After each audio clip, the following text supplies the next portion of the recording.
aku melihat sesosok ibuku di sini.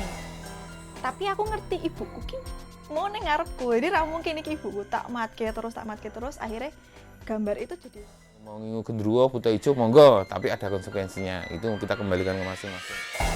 Nek iso weruh tuyul dicekel terus dicat ndase ya. Engko ibuke dadi dicat ndase dadi engko metu-metu cat-catan atau kuwi.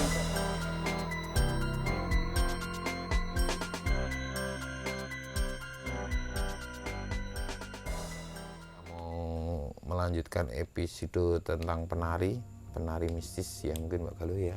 Tambah mistis mungkin ini semakin hari semakin mistis karena Mbak Galuh. Mungkin seperti itu. Kita kolek dulu dari kehidupan masa kecilnya dia menghadapi aura mistis dan bersimbung dengan dunia supranatural atau spiritual. Nanti kita kulik dari yang kecil dulu ya Mbak Galuh ya, masa kecilnya nanti nyambung ke masa nanti kita udari satu-satu di situ. Kenapa kok iso kok ngono? Nah, itu nanti mungkin kita lanjut langsung Mbak Galuh monggo. Ya, rasa deg-degan apa deg-degan ujian. Nganu. Pertama kali banget yang tak inget itu pas gempa. Gempa kuwi dadi momen sing paling tak inget karena aku sebelumnya mungkin kayak ngerasa oh gini kita ana sesuatu. Ngira-ngira. Kuwi mungkin rasa sadurunge gempa, tapi ketika pas gempa kuwi aku bener-bener weruh bener bleger kayak ngopo gitu. Nah, ceritane pas gempa iki yo rada lucu. Jadi gempa kan jam 6. Nah, sekitar jam 5-an aku nggak tahu pastinya jam 5-an iku kasurku ki dioyak. Mbah sapa sik ngoyak ki ra ngerti. Nah, dioyak tapi aku turu meneh. Aku sempet tangi tapi aku turu meneh. Nah, pas gempa sadurunge gempa banget, ono sik narik aku, bener-bener narik dan aku bener-bener sing ketarik gitu. Begitupun ibuku. Nah, ceritane pas gempa cek kuwi adalah momen ketemune aku karo ibuku ning lorong antara kamarku dan kamar ibuku. Pada waktu itu ibuku tuh boboke karo adikku, karo bapakku, aku dhewe. Nah, terus ketemu ning lorong samping kamar kuwi, posisine aku langsung nubruk ibuku, bapakku nggaret adik. Terus kita tuh keluar lewat kene. Jadi memang samping kamarku kene iki dinggo nyetrika, gombal-gombal nyetrika dan dinggo garasi motor waktu itu. Motornya ono loro. Terus ono lawang loro ning kene karo ning kene. Nah, karena ning kene ono loro motor, akhirnya kan lawang kuwi selalu dikunci double, kuwi kunci sik ning ngisor karo kunci gledekan. Lucune pas gempa, aku karo ibuku ki metu rono, bapakku metu rene. Sing aneh, motor kuwi begitu pas gempa, motor ki iso mepet ning tengah. Jatuh atau enggak? Enggak jatuh. Jadi bener-bener ning mepet banget dan itu koyo ngenai dalan bapakku rono, ibuku rene karo aku. Terus lawang kuwi tiba-tiba buka tanpa dibuka ngono lho. Kuwi kebuka dhewe lawange. Garing buka jebret metu set. Nah, ning kono bapak ibuku kita ngobrol berempat lagi sadar ternyata oh lawang ki mau kok buka dhewe ya.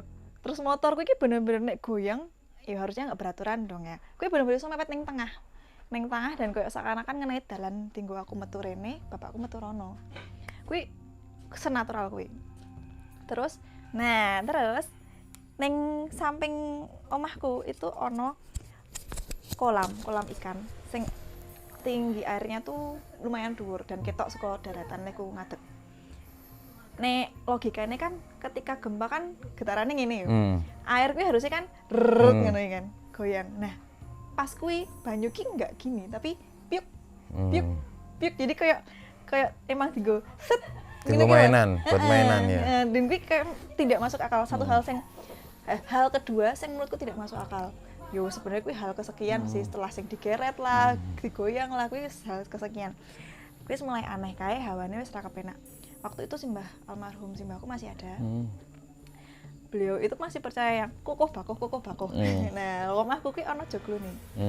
Simbahku malah gocekan joglo ngono, saka joglo ngono dan deknen kukuh bakuh ora gelem metu.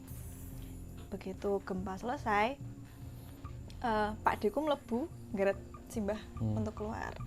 Aku tahu, jadi aku nih sampai ngomah kene, kui posisinya aku ngerti bapak ibuku melaku metu di depanku gitu kan. Aku di paling belakang. Aku melihat neng arah mlebu di mana kui kan nek omah jaman dhisik kan joglo terus kaya ono lokangan gitu. Iya. Nah, lokangan terus ono lawang. Aku di luar sini. Lawang kene. Aku melihat sesosok ibuku di sini. Tapi aku ngerti ibuku ki mau ning ngarepku. Jadi ra mungkin iki ibuku tak matke terus akhirnya gambar itu jadi jelas banget ki perempuan dan dek iki rambutnya panjang tapi panjangnya tuh nggak ke depan gini posisinya. Tapi rambutnya ngelewer ning mburi rapih gitu. Dan dia posisinya ngemati ngisor. Jadi nggak lurus ke depan tapi agak ke bawah gini. Begitu tak matke hilang.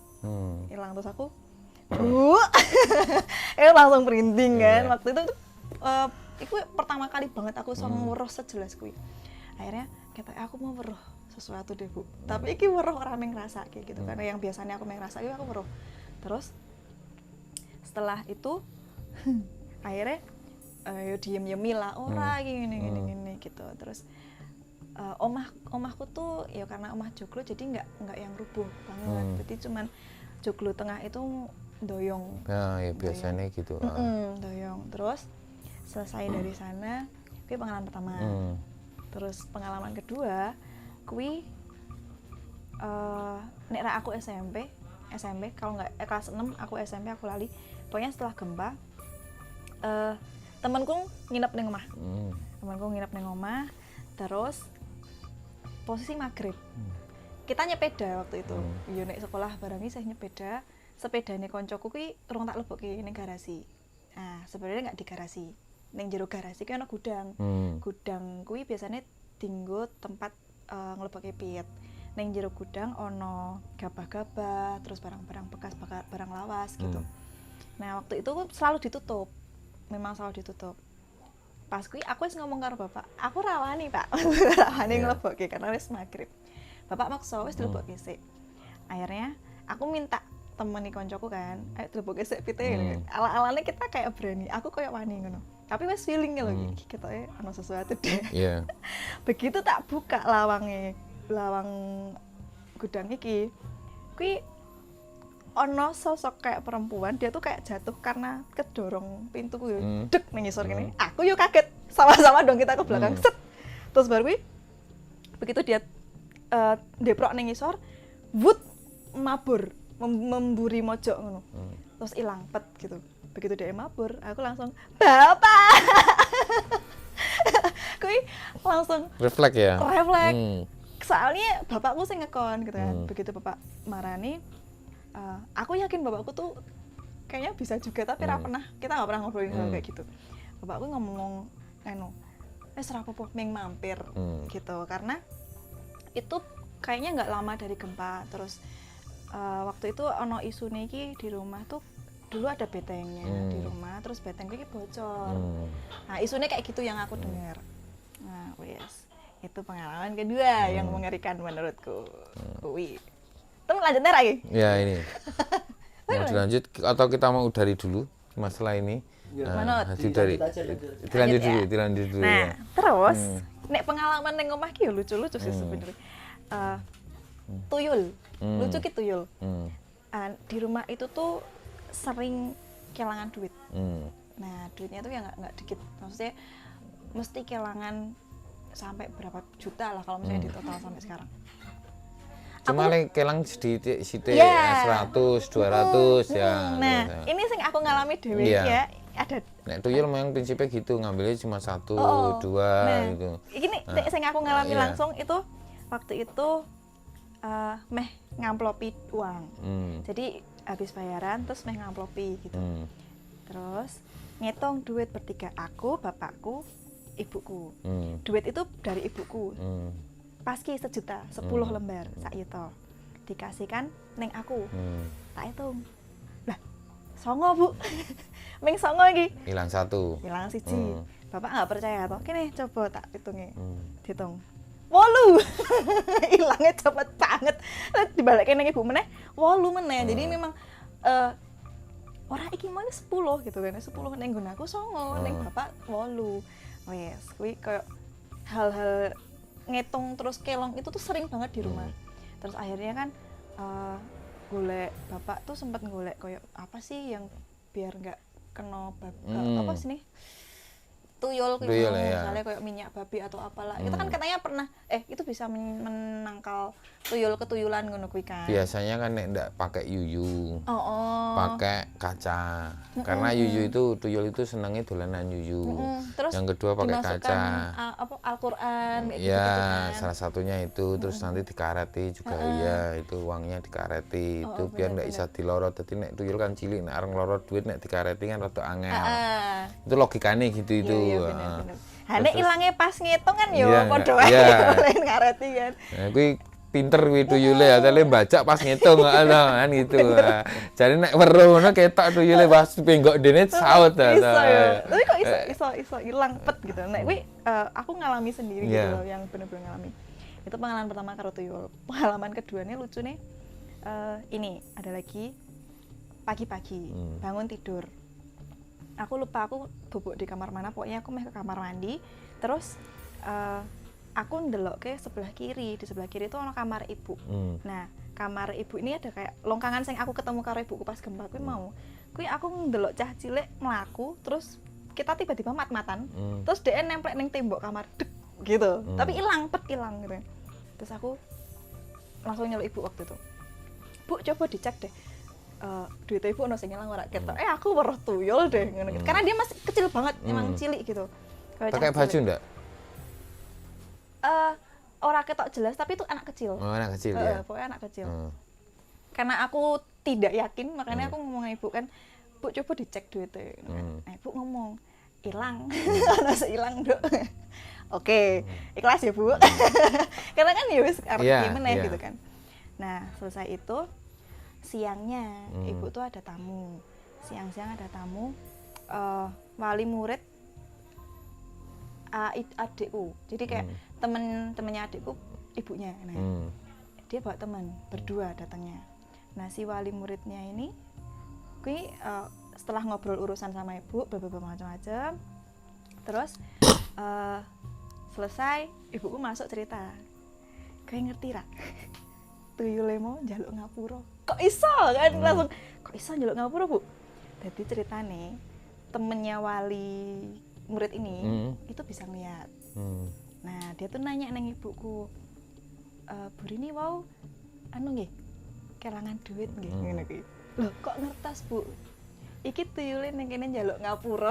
Ini posisine tuyule njaluk ngapura didalanke lewat temen ibu tadi tuh, temennya wali murid ibu tadi. Kuwi hal aneh. Akhirnya ibuku yang ngomong, oh ya wis ra apa-apa. Lah ya piye meneh. Lerek balekke kepiye?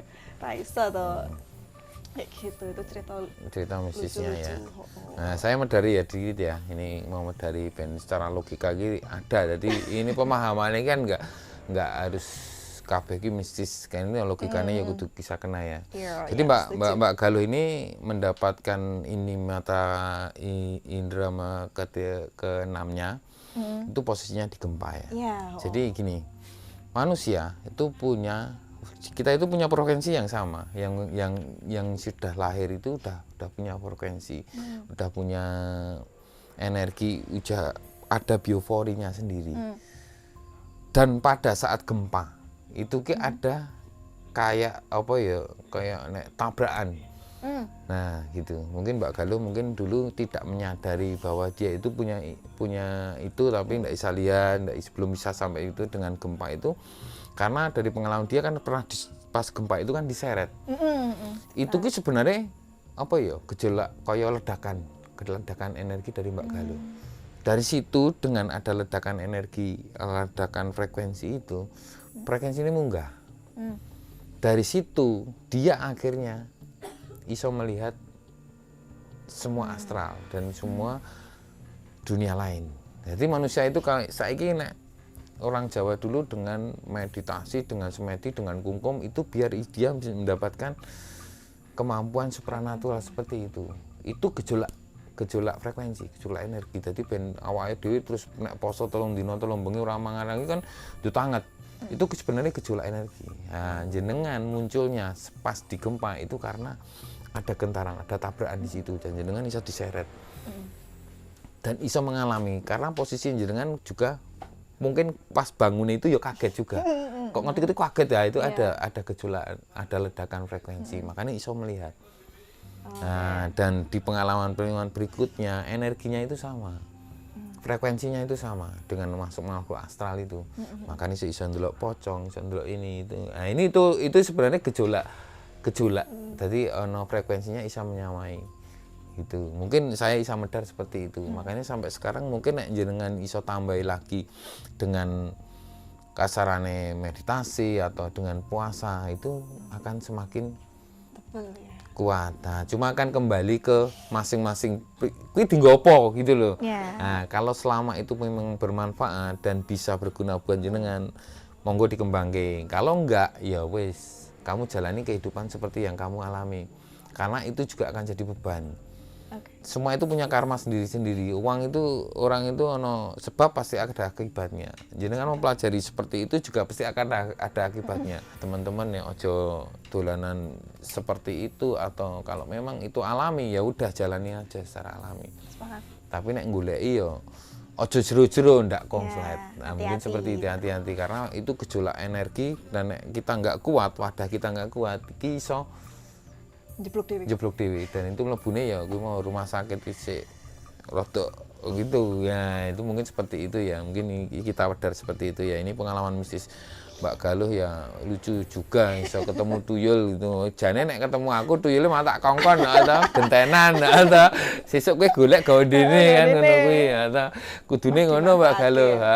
Mah kaget wedi kan itu. Itu sebenarnya gejolak. Dan rumahnya setelah gempa memang ada betengnya, dan setelah gempa itu ambruk memang banyak sekali astral-astral waktu itu yang jadi gini, orang tidak siap dengan kematian. Nun sewu ya, ini kita ngomong ke spiritual sebenarnya. Orang tidak siap dengan kematian. Di kehidupan ngerti aku kayak nunggang motor ngerti-ngerti mati. Aku kayak lingguh ngerti-ngerti mati, itu tidak siap. Kita masih punya keinginan. Masih punya angen-angen. Nah, itu akhirnya kita itu belum sempurna. Dan akhirnya apa ya, nun sewu ya, itu goleki terus, kok aku kok mati ya. Nah, itu akhirnya nun sewu gentayangan. Dan di situ banyak, setelah gempa itu memang banyak astral-astral yang belum siap akan kematian. Makanya banyak yang masuk ke tempat-tempat. Itu sebenarnya kalau kita bisa mau mendoakan itu nanti akan sempurna, karena itu kaya golek dalan. Aku kok ora iso ngomong ya, kok ketemu Mbak Galuh kok dadi ra, itu kaget toh, makanya ketemu pas di sini kan kaget. Itu karena dia belum sadar di kehidupannya dia itu sudah meninggal. Orang makanya astral-astral yang menampakkan diri sama orang-orang yang nun sewu ya, yang inderanya kebuka itu biasanya seperti itu. Dia minta energi untuk didoakan atau minta energi untuk paling tidak penyapaan itu sudah menambah energi. Pamane nek saya ya, iki nek saya mengalami biasanya nek ketok ngono kuwi ya. Napa to kowe nang kene? Nek arep ngombe kopi ya ngombe kopi bareng. Nek arep ndonga bareng, ayo tak dongake. Kan seperti itu komunikasi. Itu sudah menambahkan energi ke mereka. Tapi jangan mengganggu lho, harus ganggu ya. Nek kowe mampir lunga meneh. Bari ya golek dalan. Itu salah satunya. Nek kita mendoakan juga nanti lihat sebab akibatnya. Karena manusia tuh punya karma sendiri-sendiri. Biar dia menjalani sendiri-sendiri. Kalau kita bisa membantu ya jangan membuat karma yang baru gitu. Mungkin salah satunya seperti itu ya pembabarannya. Mungkin ini apik iki apa iso ndelok tuyul. Sesuk nek teman-teman ada yang banyak tuyul di rumahnya, kita bisa undang Mbak Galuh. Nanti jabri ke admin nanti. Diundang atau kan ndelok ana tuyule ora itu. Kon balik meneh iso. Nanti tuyule diundang meneh atau nek tuyul itu katanya ini nek zaman dulu nek dicat ndase. Pamane cekel ke tuyule terus dicat. Nanti pemiliknya juga rambutnya ada catnya. Nanti nek jadi pamane tuyule itu digujengi sikile, ditaleni sikile. Nanti sik duwe iki ya digujengi sikile ra iso mlaku. Itu terikat berarti ya? Jadi dia terikat kaya karena itu anaknya dia. Jadi kaya punya energi yang sama ibunya. biasanya sik neteki kan ibunya itu. Berarti itu bener Bener nek tuyul itu kan sik neteki ibuke. Berarti kan punya hubungan sangat kuat. ibu Sangat dan kuat. anak. Ah, ibu dan anak. Dadi pamane kuwi nek iso weruh tuyul dicekel terus dicat ndase ya. Engko ibuke dadi dicat ndase dadi engko metu-metu cat-catan. Atau kuwi iso. Dadi nek iso nyekel tuyul, cule dicat. Cat putih. Iso ibuke teko kan catnya putih. Oh iki ndek tuyul iki ya ta kan ngono kuwi. Masalahnya kalau situ nyekel wis terdesak. Ya, itu. Anak iso nyekel terus dicat ngono kuwi ya. Sesuk sik duwe mesti njut ndase njut cat-catan itu salah satu. Titen. Nah, itu mungkin seperti itu ya. Nanti nek ono tuyul nang omah bisa bilang ke admin, bisa undang Mbak Galuh. Nah, itu. Pawang tuyul. Pawang tuyul lah itu. Mungkin anyar. gitu aja sobat malam. Hari ini kita berbicara tentang tuyul dan astral dan di mana frekuensi kita bisa sama dan kita bisa melihat di dunia lain di astral-astral. Mungkin seperti itu. Selamat malam, mudah-mudahan bermanfaat. Nek pengen tuyul ya aja golek nang kene ya toh. Dan itu kembali ke masing-masing ya. Tuyul itu ya kuwi mau semua ada konsekuensinya. Nek ngingu tuyul ya konsekuensinya sesuk nang alam mereka ya kudu ngopeni tuyul. Karena kita itu transaksi. Jadi mungkin transaksional antara tuyul dengan kita. Nek kaya aku njaluk tulung tuyul, suatu saat tuyulnya juga kita minta. Jadi mungkin di kehidupan berikutnya kita akan ngopeni tuyul-tuyul. Mungkin kowe masake, sesuk nek kowe ngingu tuyul saiki, besok mungkin kowe ganti masake. Karo tuyul dulu dikeplaki. Mbok piye to le masak kok ora enak. Ngono kuwi ya, itu kehidupan berikutnya enggak sempurna ke sana nih. Mbok kok le umbah-umbah ra resik. Itu mungkin seperti itu nanti di kehidupan berikutnya setelah after kematian. Nah, itu. Mungkin seperti itu ya. Penggambarannya semua ada konsekuensinya. Mau ngingu tuyul boleh, monggo. Iya ta? Ning ayo ono konsekuensine. Nah, itu mau ngingu gendruwo, buta ijo monggo, tapi ada konsekuensinya. Itu kita kembalikan ke masing-masing.